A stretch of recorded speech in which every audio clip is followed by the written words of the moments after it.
him, and I think that the vast majority of the American people look at this and they do exactly what they're supposed to do. They shrug and they say, I hope he's a great football player. But don't you think the NFL is a homophobic place? They don't even have just one openly gay player.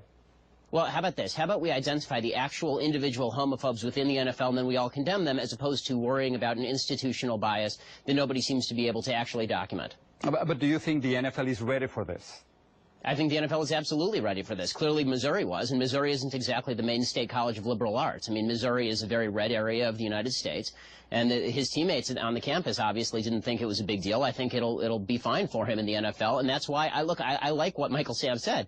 Michael Sam actually said, I don't think this is a big deal or really should be a big deal. I agree with him. I don't understand why the media makes it a big deal, and I'm wondering, you know, after he comes out and after he's accepted, is the media now going to move on to this next, you know, the first gay jockey? Are we going to move on to the next, the first gay hockey player? Because the goal of the media in all of this is to create this bugaboo of the American populace as vastly homophobic, hating gay people, and therefore it is a massive challenge for any gay person in public life to come out. That's simply not true in America in 2014.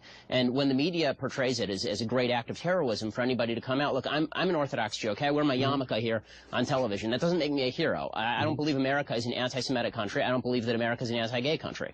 Okay, so if it's not a big deal, for instance, Vice President Joe Biden, he just sent a tweet about it, and First Lady Michelle Obama, she said the following: you're an inspiration to all of us. We couldn't be prouder of your courage, both on and off the field. This is not something that you would find every day coming from the First Lady or the Vice President of the United States.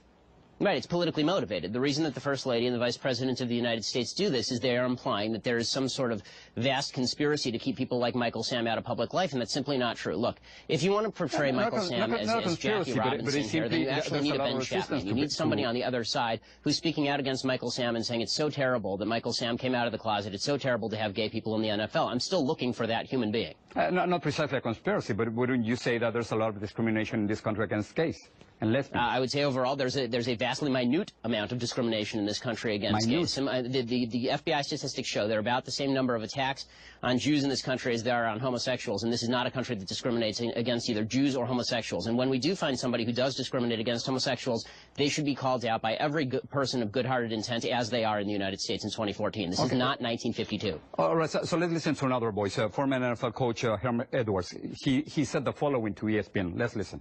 The thing you talk about in the organization with the GM and obviously the owner is, can we handle this guy? Can we handle the media that's going to come along with his situations? He's bringing baggage into your locker room.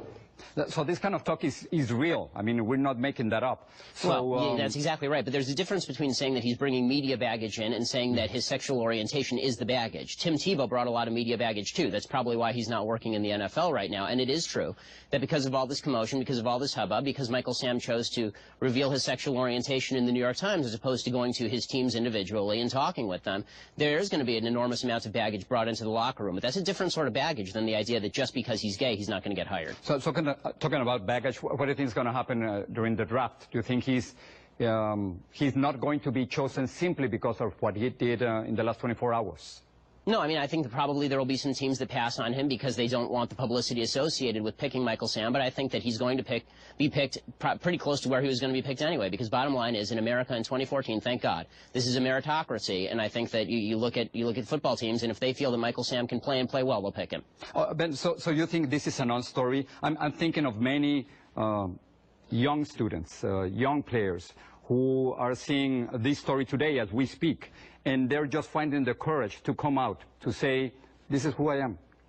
I think precisely the opposite. I think the more casually we treat people coming out of the closet as opposed to a vast national celebration every time somebody comes out of the closet, that'll make it easier, not harder, for gay people to come out, because they're going to look at the situation and say, look, it's not about me facing discrimination. I don't have to overcome some sort of huge mythical challenge from the quote-unquote right-wing establishment. I can come out when I want, and I can do what I want with my life, and I don't have to face all of this discrimination. The more we play up the idea that there's discrimination, this sort of phantom discrimination, the harder it is for people to come out. But I'm surprised, Ben, that you're saying that there's no discrimination in this country against gays.